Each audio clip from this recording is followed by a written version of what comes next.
పితా పుత్ర పవిత్ర ఆత్మ నామమున ఆమేన్.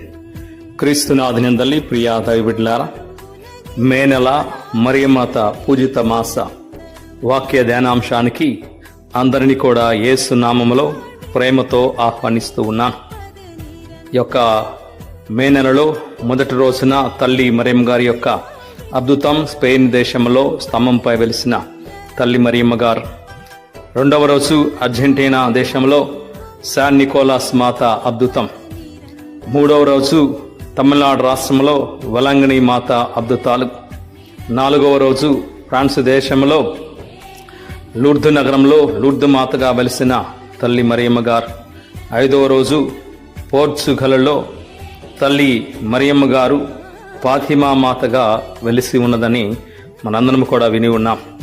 మరి యొక్క ఆరవ రోజున కార్మెల్ మాత అద్భుతాన్ని గురించి వింటూ ఉన్నాం. ప్రియా దైవబిడ్డలారా, ఈ యొక్క మరియ తల్లి చరిత్రలో మరి ముఖ్యంగా భూలోకంలో ఆమె ఎన్నో సందర్భాలలో దర్శనాలు ఇచ్చి ఉంది. అటువంటి దర్శనాలను, అద్భుతాలను ఈ యొక్క మే నెలలో ప్రతిరోజు కూడా మనము చదవచ్చు, వినవచ్చు.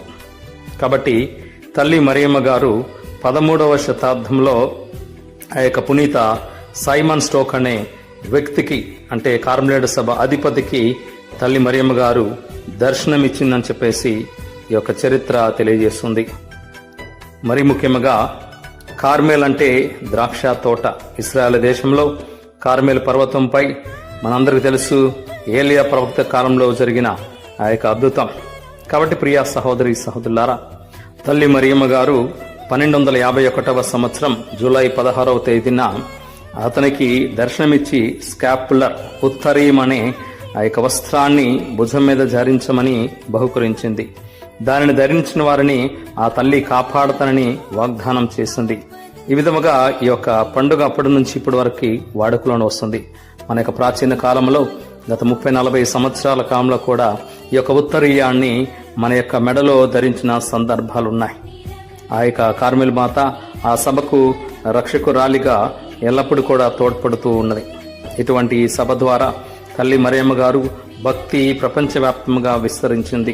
మరి ముఖ్యంగా మన యొక్క తెలుగు రాష్ట్రాల్లో కూడా గుడివాడ ఆ యొక్క విచారణలో కార్మెల్ మాత దేవాలయం ఉంది. అక్కడ పండుగ ఘనముగా జరుపుకుంటారు. ప్రియ సహోదరి సహోదరులారా, ఈ విధముగా చెప్పుకుంటూ పోతే ఈ యొక్క ఉత్తరీయం అనేది తల్లి మరియమ్మ గారు ఇచ్చిన ఒక ఆయుధం.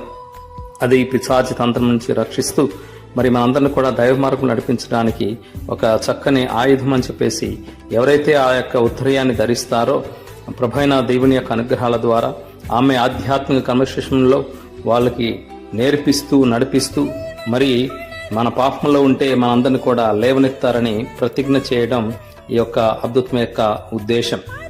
అదేవిధంగా మన యొక్క ఆలోచనలు ఈ పవిత్ర వస్త్రానికి తగినట్టుగా ఉండాలని ఈ అద్భుతం ద్వారా తల్లి మరియమ్మ గారు మనకి తెలియజేస్తుంది. మరి ముఖ్యంగా ఆమె ప్రార్థన మనల్ని నరక దారుల నుంచి తప్పిస్తూ పరలోక రాజ్యానికి చేరుస్తుందని ఈ యొక్క ఉత్తరీయం యొక్క ఉద్దేశం. కాబట్టి ఆ తల్లి మరియమ్మ గారిని మనం స్మరిస్తున్న ఈ తరుణంలో ఆమె ఇచ్చిన యొక్క రక్షక కవచాన్ని భక్తితో స్వీకరిద్దాం. యొక్క శోధనలకు గురి కాకుండా దేవుని యొక్క అనుగ్రహాలకు మాత్రమే మనం ప్రీతిపాత్రలుగా జీవించే విధముగా భగవంతుని వేడుకుందాం. తల్లి మరియమ్మాతను వేడుకుంటే ఆమె తప్పకుండా మనకు మన యొక్క పాపాలపై విజయాన్ని సాధించే విధముగా తన కుమారుని వేడుకుంటూ ఆ యొక్క అనుగ్రహాలను ఇస్తుందని మనందరి యొక్క ఉద్దేశం, ఈ పండుగ యొక్క ఉద్దేశం. కార్మెల్ మాత మన ఎల్లప్పుడూ తన యొక్క అచంచలమైన ప్రేమతో కాపాడి భక్తి శ్రద్ధలతో ముందుకు నడిపించాలని ఆ యొక్క తల్లిని వేడుకుందాం. మరి ముఖ్యంగా ఈ యొక్క తల్లి జీవిత విధానంలో మరియు మొదటి రోజు నుంచి ఇప్పటి వరకు కూడా చూసుకున్నట్లయితే ఆ తల్లి యొక్క గుణగణాలు చాలా చక్కగా కనిపిస్తూ ఉంటాయి.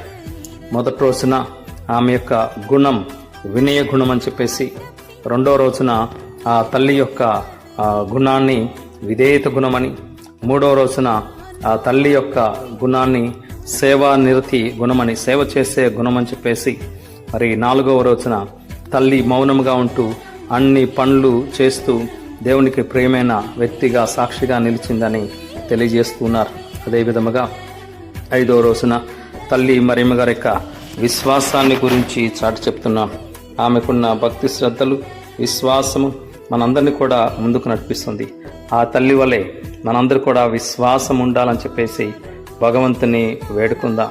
మరి ముఖ్యంగా ఈ యొక్క 6వ రోజున తల్లి మరియమ్మ గారు ఆమె యొక్క జీవితంలో ఉన్న సుగుణాన్ని గురించి మనకు తెలియజేస్తూ అటువంటి విశ్వాసంలో మనందరం కూడా ముందుకు సాగాలి అని చెప్పేసి గుర్తు చేస్తున్నారు. ఈనాటి ఈ యొక్క విశ్వాసంలో తల్లి మరియమ్మ గారి యొక్క గుణం ఏమిటయ్యా అంటే నిర్మలత్వము, కపటము లేనిది, పాప కలంకము లేనిది. అటువంటి తల్లి మరియమ్మ యొక్క నిర్మలత్వం భగవంతుడు మనందరికీ దయచేయమని, దేవుని యొక్క కృపకు పాత్రలు చేసే విధముగా దీవించమని ప్రత్యేక విధముగా ఈ యొక్క మే నెలలో 6వ రోజున తల్లి మరియమ్మ గారి యొక్క ప్రార్థన తోడ్పాటు కోసం భగవంతుడు వేడుకుందాం.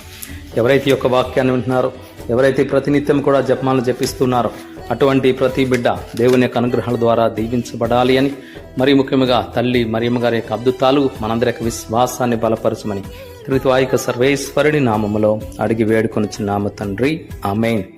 ప్రభువు మీతో నుందురుగాక, మీ ఆత్మతోనూ ఉందురుగాక. సర్వశక్తి గల సర్వేశ్వరుడు పితా, పుత్ర, పవిత్ర ఆత్మదేవుడు మనందరిని ఆశీర్వదించి దేవుని యొక్క విశ్వాసంలో, నిర్మలత్వంలో ముందుకు నడిపించుదురుగాక. Amen. Praise the Lord. Hallelujah, hallelujah, hallelujah.